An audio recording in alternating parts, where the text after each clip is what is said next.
Shalom Aleihim, Bisem Yesua HaMashiach, salam sejahtera di dalam nama Tuhan Yesus Kristus. Bersama saya Pendeta Hendy Tandianta MBS. Bapak Ibu Saudara, saya dapat pertanyaan dari Pak Bernard ya. Pak Bernard ini nanya begini, mengapa sulit memahami amanat agung? Ya. Bapak Ibu Saudara, amanat agung yang dimaksud Pak Bernard tentu saja adalah Matius 28 ayat 19 dan 20 lah ya, terutama ayat 19. Amanat agung yang dimaksud Pak Bernard adalah Matius 28 ayat 19 dan 20. Intinya adalah amanat agung untuk memberitakan Injil ya. Karena memang siapa percaya dan dibaptis ya, sesuai Markus 16 ayat 16. Beritakan Injil ya, baptiskan dalam nama Bapa dan Anak dan Roh Kudus, dan aku menyertai sampai akhir zaman. Artinya begini, agama Kristen itu sampai akhir zaman nggak akan berhenti, karena Yesus sudah berkata sampai akhir zaman ya. Terus akan ada agama Kristen dan akan ada pemberitaan Injil. Yang jadi masalah dua. Satu, Injil itu apa?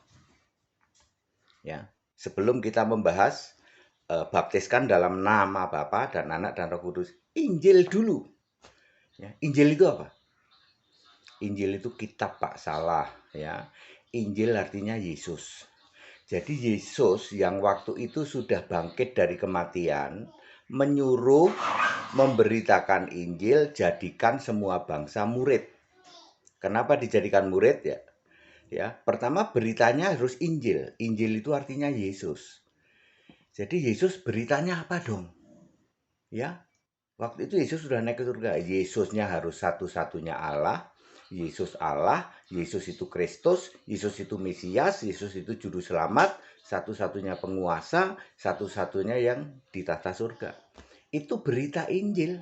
Beritakan Injil ini ke seluruh dunia, jadikan semua bangsa murid. Kenapa harus murid? Karena murid ini cikal bakal jemaat. Ya, cikal bakal jemaat. Jadi jemaat itu dibentuk dari murid ya. Murid ini kan nanti jadi rasul ya. Makanya Efesus 2 ayat 20 ya, pengajaran jemaat itu harus dari nabi, dari rasul, dasarnya Yesus. Ya. Jadi tidak pernah ada pengajaran itu dari bapak gereja, tidak pernah ada. Jadi harus dari rasul, dari nabi, dan dari Yesus Kristus ya. Jadi itu mengenai jadi murid ya. Terus beritakan Injil. Injil itu harus Yesus. Jadi tidak bisa kalau Anda amanat agung itu beritanya masih Bapa, nggak bisa. Ini yang sulit dipahami. Orang sulit meninggalkan Bapa sehingga pemberitaannya masih Bapa. Salah. Injil artinya Yesus, jadi Yesus yang diberitakan ya harus Yesusnya Kristus, Allah, Tuhan, Allah, Alfa, Omega, Maha Kuasa. Ya, oke. Lalu baptiskan dalam nama. Nah ini juga orang nggak tahu. Kan Yesus bilang baptiskan dalam nama Bapa dan Anak dan Roh Kudus. Nama Bapa siapa? Kan sudah dikasih tahu Yohanes 17 ayat 11 dan 12. Nama Bapa itu Yesus Kristus. Nama anak siapa? Yesus Kristus. Lukas 1 ayat 35.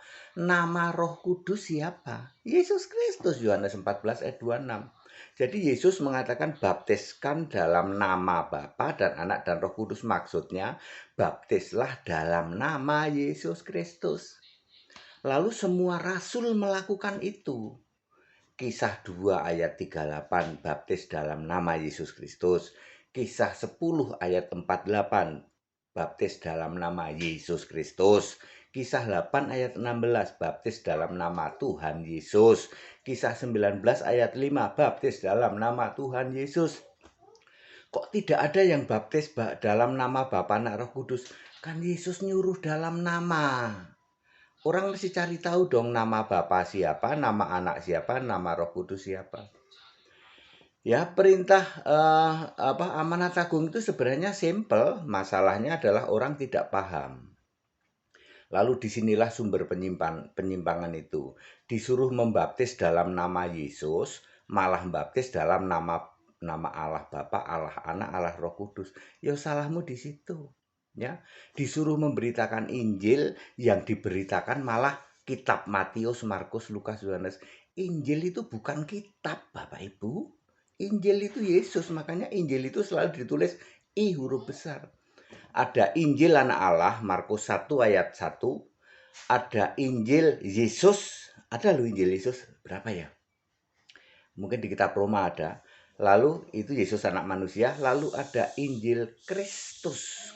Kristus itu artinya Yesusnya sudah roh. Ya, Injil Kristus itu di dalam Galatia 1 ayat 7 itu ada ayat 6, ayat 7, ayat 7, 6 atau 7 itu Injil Kristus. Lalu yang keempat, Injil yang kekal itu ada di Wahyu 14 ayat 6 kalau tidak salah ya. Jadi ada Injil Anak Allah artinya Yesus itu bayi. Lalu Injil Yesus artinya Yesus itu melayani ya sudah dewasa. Kemudian ada Injil Kristus artinya Yesus sudah bangkit. Kemudian ada Injil yang kekal, Yesus sebagai Allah yang kekal. Ya, itu berita Injil. Injilnya saja sudah salah. Kemudian baptisnya yaitu Bapa, Anak, Roh Kudus. Ya, Yesus nyuruh baptis dalam nama. Makanya semua rasul baptisnya dalam nama Yesus.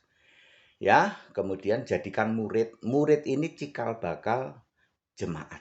Ya, makanya Yesus mendirikan jemaat berdasar kerasulan. Ingat Efesus 2 ayat 20. Jemaat itu didirikan berdasar ajaran nabi, rasul. Rasul kan asalnya dari murid. Rasul dan dasarnya Kristus. Tidak ada jemaat didirikan berdasar sinode, enggak ada. Makanya jemaat yang benar itu kerasulan. Ya, sebagai rasul ya. Rasul awalnya dari murid. Tidak pernah ada jemaat didirikan dari sinode, gereja dari sinode itu enggak ada. Ya, ya clear ya. Amanat agung tidak ada yang sulit kalau Anda memahami ini. Yang jadi masalah karena kebanyakan orang tidak paham. Clear, Bapak Bernard ya dari Kota Jakarta. Saya sudah jawab ya. Amanat agung tidak sulit. Saya ulang. Pertama yaitu Injil. Diberitakan Injil itu artinya Yesus. Jadi beritanya harus Yesus Allah, Yesus Tuhan Allah, Yesus satu-satunya yang disembah di surga, Yesus Maha Kuasa, Yesus. Dia itu. Tidak ada berita tentang Bapa, nggak ada. Bapa kiasan Yesus sudah lewat. Kemudian baptisan. Baptisan juga tidak ada dalam nama Allah Bapa, Allah Putra, Allah Roh Kudus, nggak ada. Baptisan itu harus mutlak dalam nama Yesus Kristus. Lalu jadikan murid, karena murid ini cikal bakal dari jemaat. Baik, segala hormat kemuliaan untuk Yesus Kristus, satu-satunya Allah yang benar. Haleluya. Amin.